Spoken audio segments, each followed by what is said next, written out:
بسم الله الرحمن الرحيم ألف لام ميم ذلك الكتاب لا ريب فيه هدى للمتقين الذين يؤمنون بالغيب ويقيمون الصلاة ومما رزقناهم ينفقون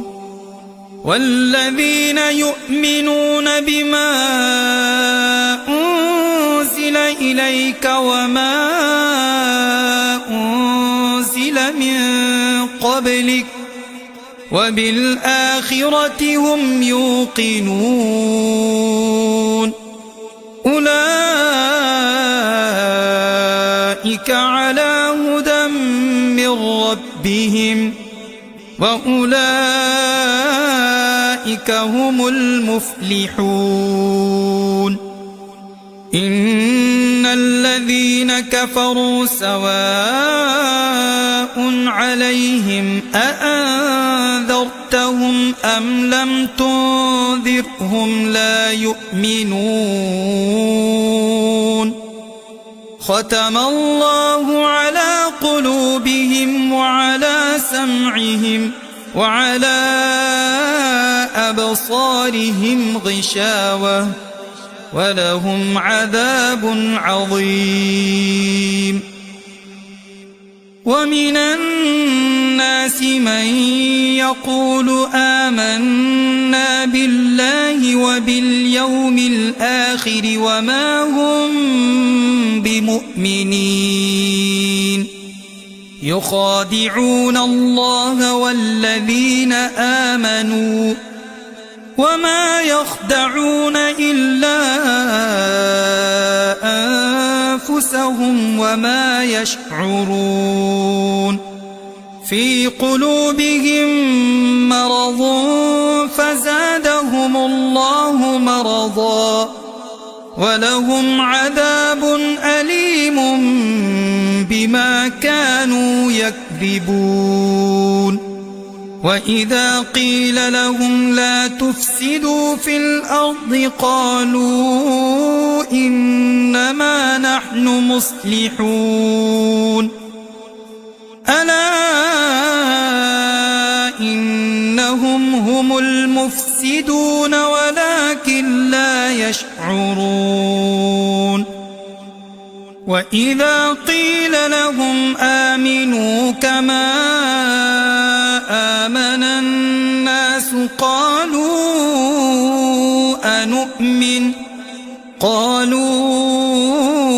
أنؤمن كما آمن السفهاء ألا إنهم هم السفهاء ولكن لا يعلمون وإذا لقوا الذين آمنوا قالوا آمنا وإذا خلوا إلى شياطينهم قالوا إنا معكم إنما نحن مستهزئون الله يستهزئ بهم ويمدهم في طغيانهم يعمهون أولئك الذين اشتروا الضلالة بالهدى فما ربحت تجارتهم وما كانوا مهتدين مثلهم كمثل الذي استوقد نارا فلما أضاءت ما حوله ذهب الله بنورهم وتركهم في ظلمات وتركهم في ظلمات لا يبصرون صم بكم عمي فهم لا يرجعون أو كصيب من السماء فيه ظلمات ورعد وبرق يجعلون أصابعهم في آذانهم من الصواعق حذر الموت والله محيط بالكافرين يكاد البرق يخطف أبصارهم كلما أضاء لهم مشوا فيه وإذا أظلم عليهم قاموا ولو شاء الله لذهب بسمعهم وأبصارهم إن الله على كل شيء قدير يا أيها الناس اعبدوا ربكم الذي خلقكم والذين من قبلكم لعلكم تتقون الذي جعل لكم الأرض فراشا والسماء بناء وأنزل من السماء ماء فأخرج به من الثمرات رزقا لكم فلا تجعلوا لله أندادا وأنتم تعلمون وإن كنتم في ريب مما نزلنا على عبدنا فأتوا بسورة من مثله وادعوا شهداءكم من دون الله إن كنتم صادقين فإن لم تفعلوا ولن تفعلوا فاتقوا النار التي وقودها الناس والحجارة أعدت للكافرين وبشر الذين آمنوا وعملوا الصالحات أن لهم جنات تجري من تحتها الأنهار كلما رزقوا منها من ثمرة رزقا قالوا هذا الذي رزقنا من قبل وأتوا به متشابها ولهم فيها أزواج مطهرة وهم فيها خالدون إن الله لا يستحيي أن يضرب مثلا ما بعوضة فما فوقها فأما الذين آمنوا فيعلمون أنه الحق من ربهم وأما الذين كفروا فيقولون ماذا أراد الله بهذا مثلا يضل به كثيرا ويهدي به كثيرا وما يضل به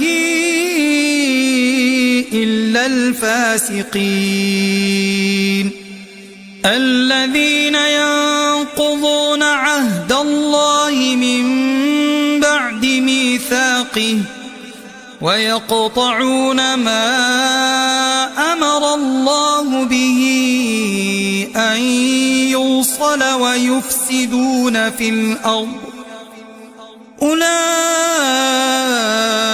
أولئك هم الخاسرون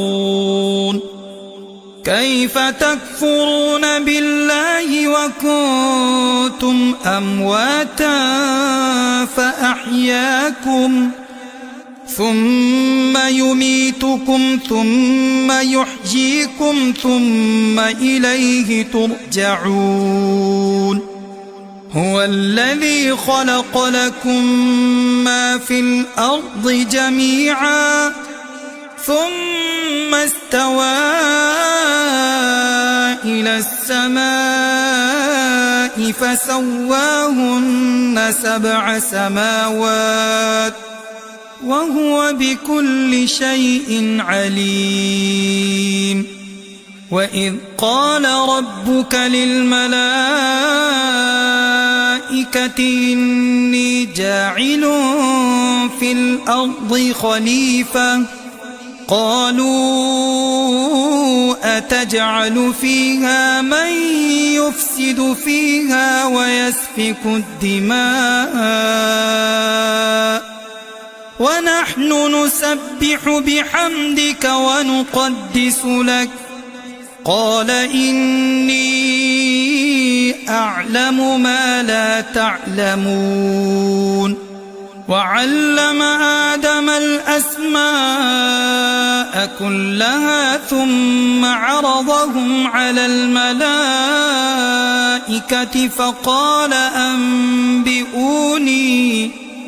فقال أنبئوني بأسماء هؤلاء إن كنتم صادقين قالوا سبحانك لا علم لنا إلا ما علمتنا إنك أنت العليم الحكيم قال يا آدم أنبئهم بأسمائهم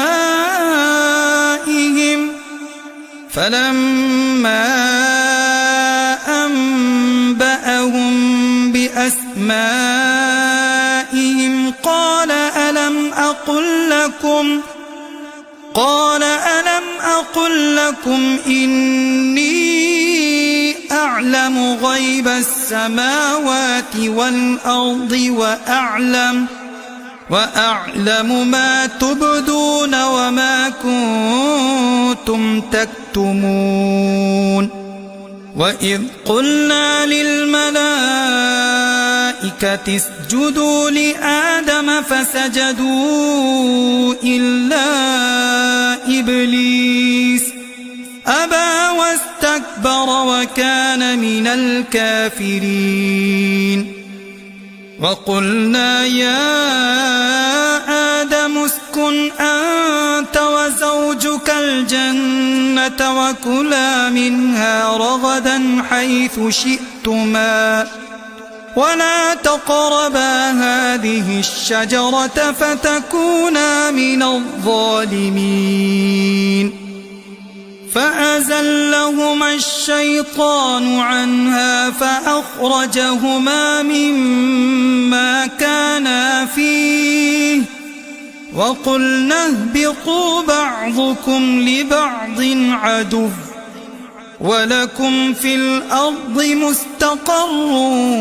ومتاع إلى حين فتلقى آدم من ربه كلمات فتاب عليه إنه هو التواب الرحيم قلنا اهبطوا منها جميعا فإما يأتينكم مني هدى فمن تبع هداي فلا خوف عليهم ولا هم يحزنون والذين كفروا وكذبوا بآياتنا أولئك أصحاب النار هم فيها خالدون. يا بني إسرائيل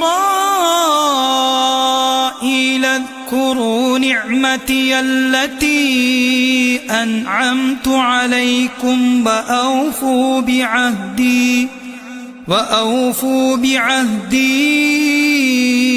أوف بعهدكم وإياي فارهبون. وآمنوا بما أنزلت مصدقا لما معكم ولا تكونوا أول كافر به ولا تشتروا بآياتي ثمنا قليلا وإياي فاتقون. ولا تلبسوا الحق بالباطل وتكتموا الحق وأنتم تعلمون. وأقيموا الصلاة وآتوا الزكاة واركعوا مع الراكعين. أتأمرون الناس بالبر وتنسون أنفسكم وأنتم تتلون الكتاب أفلا تعقلون. واستعينوا بالصبر والصلاة وإنها لكبيرة إلا على الخاشعين الذين يظنون أنهم ملاقو ربهم وأنهم إليه راجعون. يا بني إسرائيل اذكروا نعمتي التي أنعمت عليكم وأني فضلتكم على العالمين. واتقوا يوما لا تجزي نفس عن نفس شيئا ولا يقبل منها شفاعة ولا يؤخذ منها عدل ولا هم ينصرون. وإذ نجيناكم من آل فرعون يسومونكم سوء العذاب يذبحون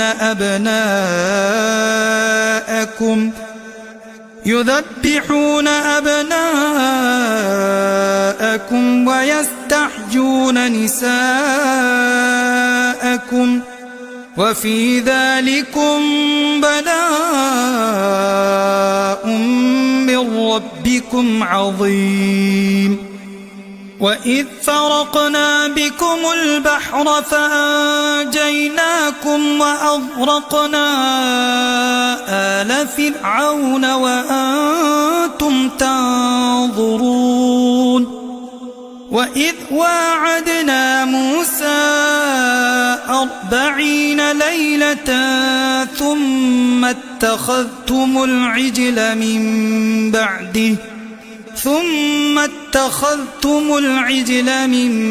بعده وأنتم ظالمون. ثم عفونا عنكم من بعد ذلك لعلكم تشكرون.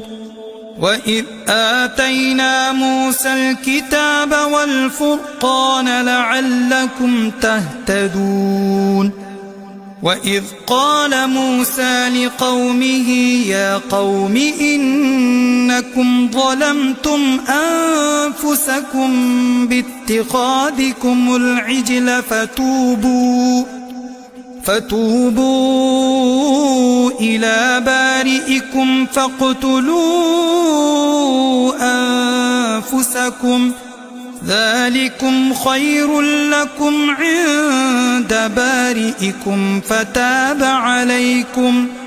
إنه هو التواب الرحيم.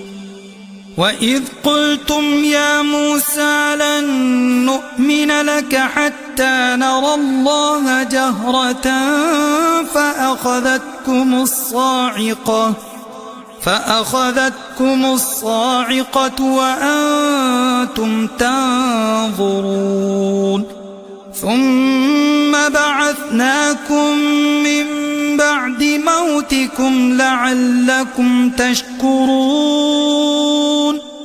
وظللنا عليكم الغمام وأنزلنا عليكم المن والسلوى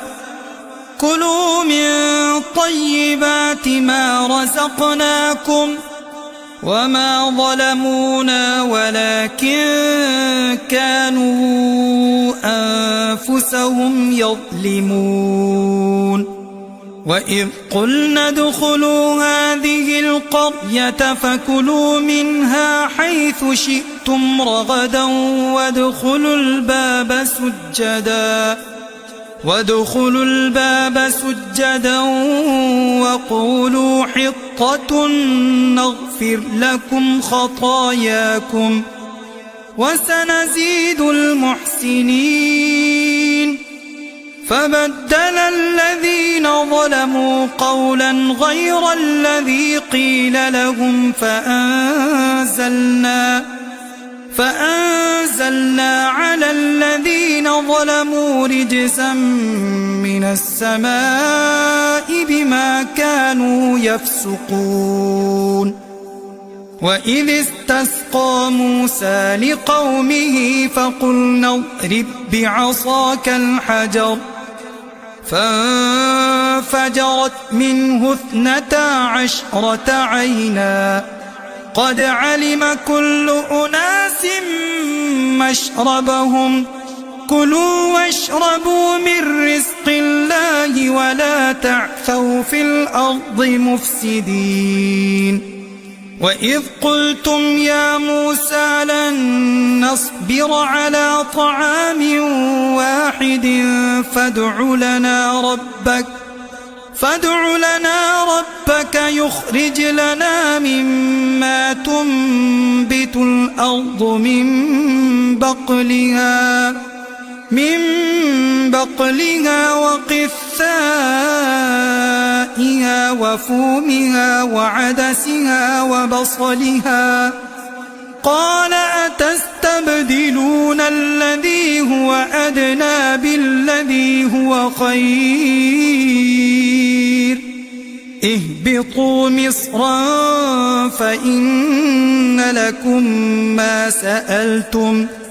وضربت عليهم الذلة والمسكنة وباءوا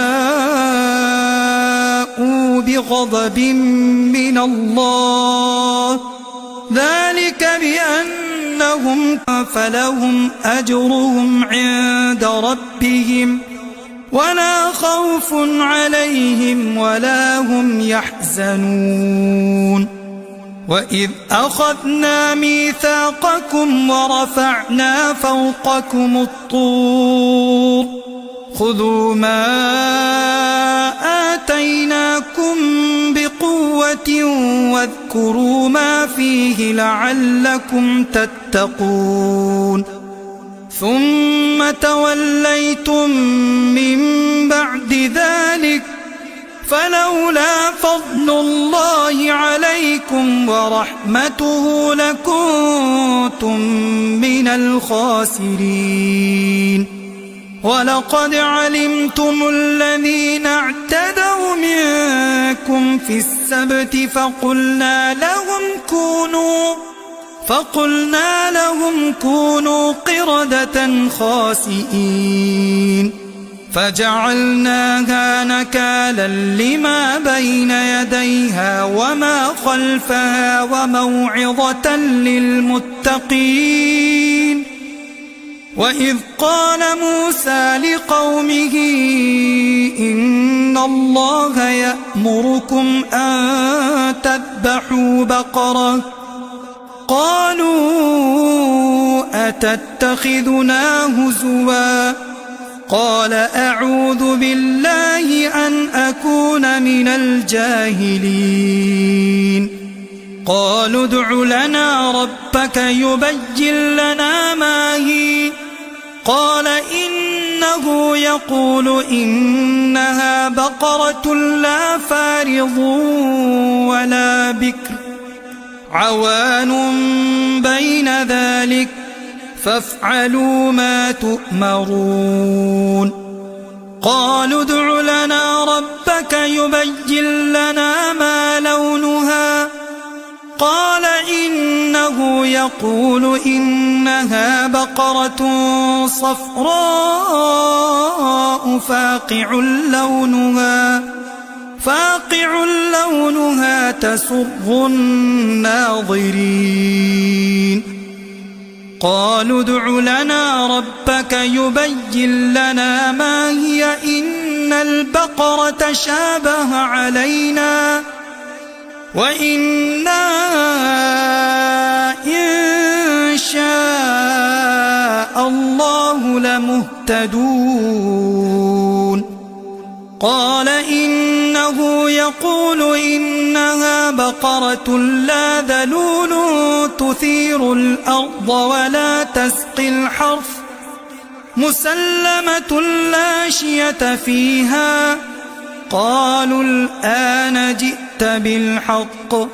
فذبحوها وما كادوا يفعلون وإذ قتلتم نفسا فادارأتم فيها والله مخرج ما كنتم تكتمون فقلنا اضربوه ببعضها كذلك يحيي الله الموتى ويريكم آياته لعلكم تعقلون ثم قست قلوبكم من بعد ذلك فهي كالحجارة أو أشد قسوة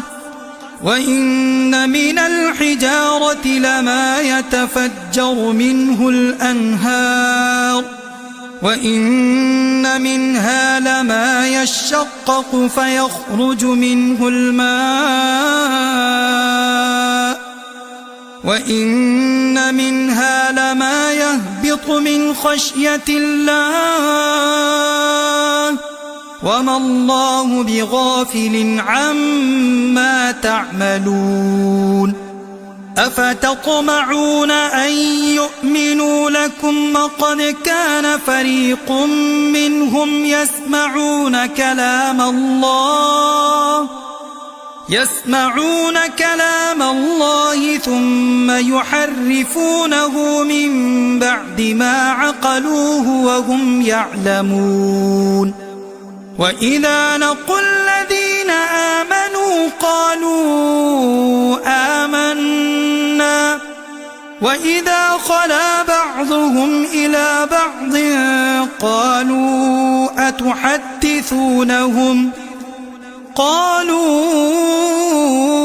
أتحدثونهم بما فتح الله عليكم ليحاجوكم به عند ربكم أفلا تعقلون أولا يعلمون أن الله يعلم ما يسرون وما يعلنون ومنهم أميون لا يعلمون الكتاب إلا أماني وإن هم إلا يظنون فويل للذين يكتبون الكتاب بأيديهم ثم يقولون هذا من عند الله ليشتروا به ثمنا قليلا فويل لهم مما كتبت أيديهم وويل لهم مما يكسبون وقالوا لن تمسنا النار إلا أياما معدودة قل أتخذتم عند الله عهدا فلن يخلف الله عهده أم تقولون على الله ما لا تعلمون بلى من كسب سيئة وأحاطت به خطيئته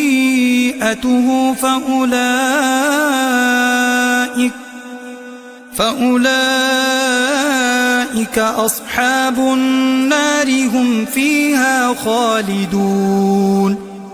والذين آمنوا وعملوا الصالحات أولئك أصحاب الجنة هم فيها خالدون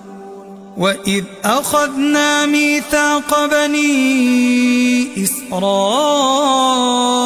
لا تعبدون إلا الله وبالوالدين إحسانا وذي القربى واليتامى والمساكين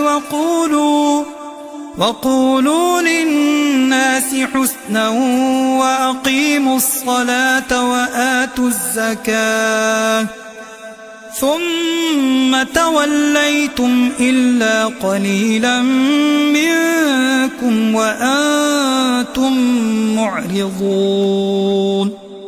وإذ أخذنا ميثاقكم لا تسفكون دماءكم ولا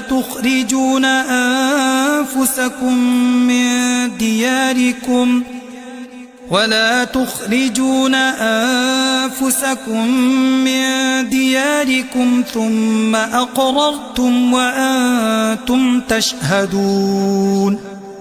ثم أنتم هؤلاء تقتلون أنفسكم وتخرجون فريقا منكم من ديارهم تظاهرون عليهم بالإثم والعدوان وإن يأتوكم أسارى تفادوهم وهو محرم عليكم إخراجهم أفتؤمنون ببعض الكتاب وتكفرون ببعض فما جزاء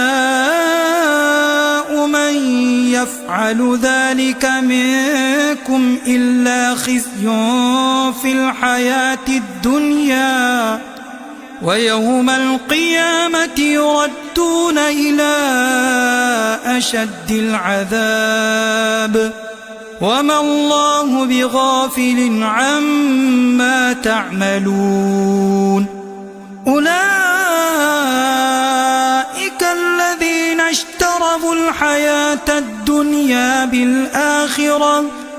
فلا يخفف عنهم العذاب ولا هم ينصرون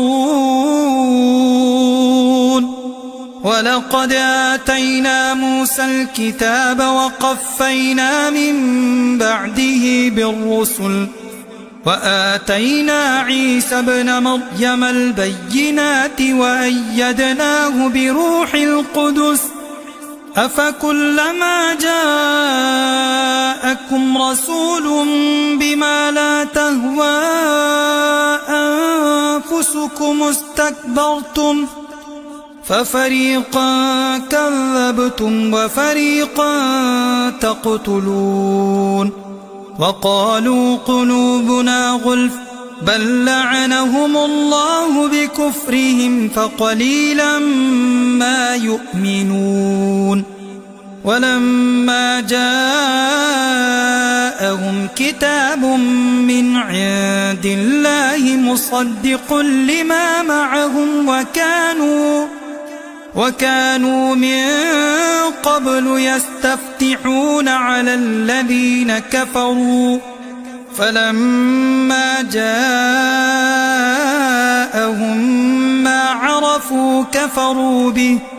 فلعنة الله على الكافرين بئس ما اشتروا به أنفسهم أن يكفروا بما أنزل الله بغيا أن ينزل الله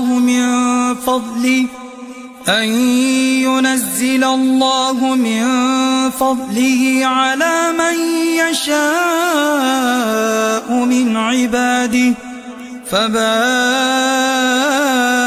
بغضب على غضب وللكافرين عذاب مهين. وإذا قيل لهم آمنوا بما أنزل الله قالوا نؤمن بما أنزل علينا ويكفرون بما وراءه وهو الحق مصدقا لما معهم. قل فلم تقتلون أنبياء الله من قبل إن كنتم مؤمنين. ولقد جاءكم موسى بالبينات ثم اتخذتم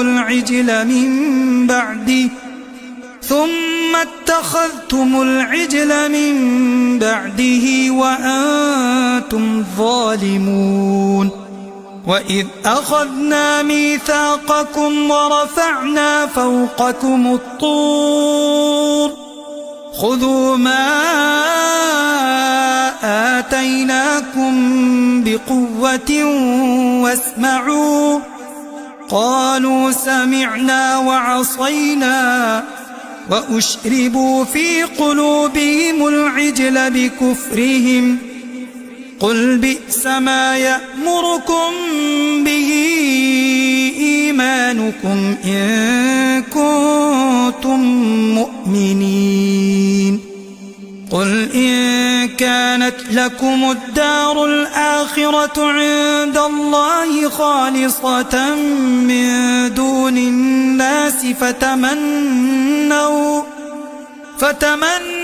الموت إن كنتم صادقين ولن يتمنوه أبدا بما قدمت أيديهم والله عليم بالظالمين. ولتجدنهم أحرص الناس على حياة ومن الذين أشركوا يود أحدهم لو يعمر 1000 سنة وما هو بمزحزحه من العذاب أن يعمر والله بصير بما يعملون. قل من كان عدوا لجبريل فإنه نزله على قلبك بإذن الله مصدقا لما بين يديه وهدى وبشرى للمؤمنين. من كان عدوا لله وملائكته ورسله وجبريل وميكال فإن الله عدو للكافرين. ولقد أنزلنا إليك آيات بينات وما يكفر بها إلا الفاسقون. أوكلما عاهدوا عهدا نبذه فريق منهم بل أكثرهم لا يؤمنون. ولما جاءهم رسول من عند الله مصدق لما معهم نبذ فريق من الذين أوتوا كتاب الله وراء ظهورهم كأنهم لا يعلمون. واتبعوا ما تتلو الشياطين على ملك سليمان وما كفر سليمان ولكن الشياطين كفروا يعلمون الناس السحر وما أنزل على الملكين ببابل هاروت وماروت وما يعلمان من أحد حتى يقولا إنما نحن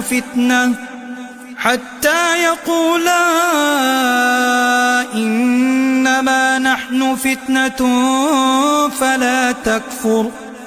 فيتعلمون منهما ما يفرقون به بين المرء وزوجه وما هم بضارين به من أحد إلا بإذن الله ويتعلمون ما يضرهم ولا ينفعهم ولقد علموا لمن اشتراه ما له في الآخرة من خلاق ولبئس ما شروا به أنفسهم لو كانوا يعلمون ولو أنهم آمنوا واتقوا لمثوبة من عند الله خير لو كانوا يعلمون يا أيها الذين آمنوا لا تقولوا راعنا وقولوا انظرنا واسمعوا وللكافرين عذاب أليم ما يود الذين كفروا من أهل الكتاب ولا المشركين أن ينزل عليكم من خير من ربكم والله يختص برحمته من يشاء والله ذو الفضل العظيم ما ننسخ من آية أو ننسها نأت بخير منها أو مثلها ألم تعلم أن الله على كل شيء قدير ألم تعلم أن الله له ملك السماوات والأرض وما لكم من دون الله من ولي ولا نصير أم تريدون أن تسألوا رسولكم كما سئل موسى من قبل ومن يتبدل الكفر بالإيمان فقد ضل سواء السبيل ود كثير من أهل الكتاب لو يردونكم من بعد إيمانكم كفارا حسدا من عند أنفسهم من بعد ما تبين لهم الحق فاعفوا واصفحوا حتى يأتي الله بأمره إن الله على كل شيء قدير وأقيموا الصلاة وآتوا الزكاة وما تقدموا لأنفسكم من خير تجدوه عند الله إن الله بما تعملون بصير وقالوا لن يدخل الجنة إلا من كان هودا أو نصارى تلك أمانيهم قل هاتوا برهانكم إن كنتم صادقين بلى من أسلم وجهه لله وهو محسن فله أجره عند ربه ولا خوف عليهم ولا هم يحزنون. وقالت اليهود ليست النصارى على شيء وقالت النصارى ليست اليهود على شيء وهم يتلون الكتاب كذلك قال الذين لا يعلمون مثل قولهم فالله يحكم بينهم يوم القيامة فيما كانوا فيه يختلفون. ومن أظلم ممن منع مساجد الله أن يذكر فيها اسمه وسعى في خرابها أولئك ما كان لهم أن يدخلوها إلا خائفين لهم في الدنيا خزي ولهم في الآخرة عذاب عظيم. ولله المشرق والمغرب فأينما تولوا فثم وجه الله إن الله واسع عليم. وقالوا اتخذ الله ولدا سبحانه بل له ما في السماوات والأرض كل له قانتون بديع السماوات والأرض وإذا قضى أمرا فإنما يقول له كن فيكون. وقال الذين لا يعلمون لولا يكلمنا الله أو تأتينا آية كذلك قال الذين من قبلهم مثل قولهم تشابهت قلوبهم قد بينا الآيات لقوم يوقنون. إنا أرسلناك بالحق بشيرا ونذيرا ولا تسأل عن أصحاب الجحيم. ولن ترضى عنك اليهود ولا النصارى حتى تتبع ملتهم قل إن هدى الله هو الهدى ولئن اتبعت أهواءهم بعد الذي جاءك من العلم ما لك من الله من ولي ولا نصير. الذين آتيناهم الكتاب يتلونه حق تلاوته أولئك يؤمنون به ومن يكفر به فأولئك هم الخاسرون. يا بني إسرائيل اذكروا نعمتي التي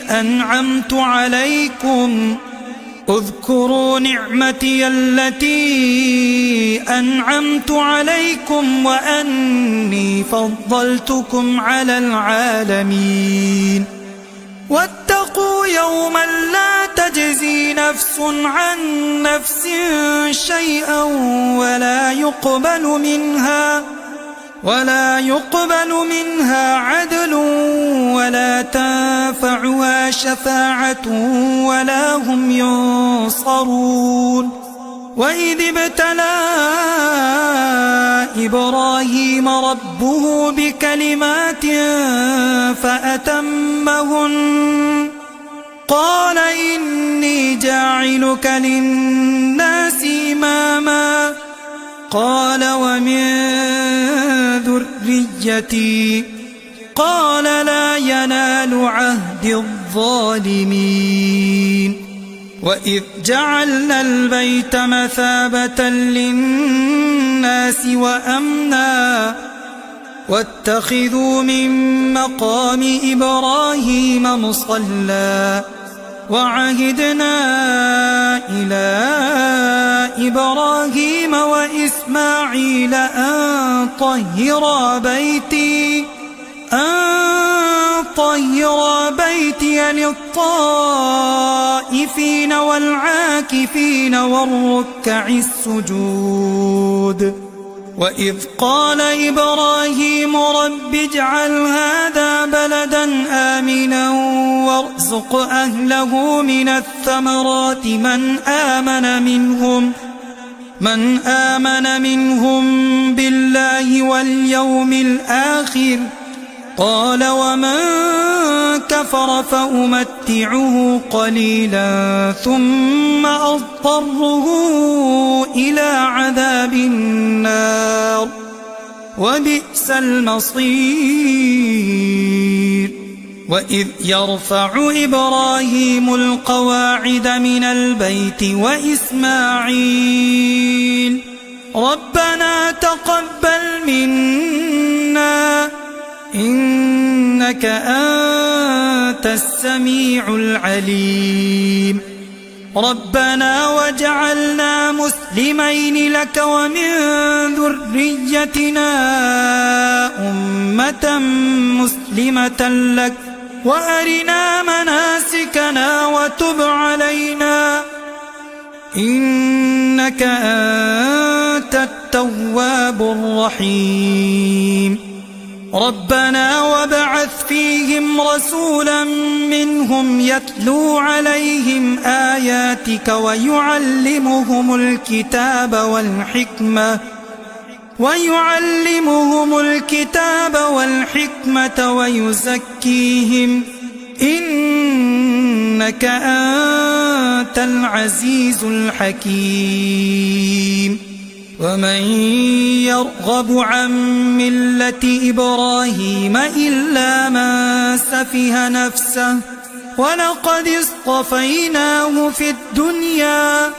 وإنه في الآخرة لمن الصالحين. إذ قال له ربه أسلم قال أسلمت لرب العالمين. ووصى بها إبراهيم بنيه ويعقوب يا بني إن الله اصطفى لكم الدين فلا تموتن إلا وأنتم مسلمون. أم كنتم شهداء إذ حضر يعقوب الموت إذ قال لبنيه ما تعبدون من بعدي قالوا نعبد إلهك وإله آبائك إبراهيم وإسماعيل وإسحاق قالوا نعبد إلهك وإله آبائك إبراهيم وإسماعيل وإسحاق إلها واحدا ونحن له مسلمون. تلك أمة قد خلت لها ما كسبت ولكم ما كسبتم ولا تسألون عما كانوا يعملون. وقالوا كونوا هودا أو نصارى تهتدوا قل بل ملة إبراهيم حنيفا وما كان من المشركين. قولوا آمنا بالله وما أنزل إلينا وما أنزل إلى إبراهيم وإسماعيل وإسحاق ويعقوب والأسباط وما أوتي موسى وعيسى وما أوتي النبيون من ربهم لا نفرق بين أحد منهم ونحن له مسلمون فإن آمنوا بمثل ما آمنتم به فقد اهتدوا وإن تولوا فإنما هم في شقاق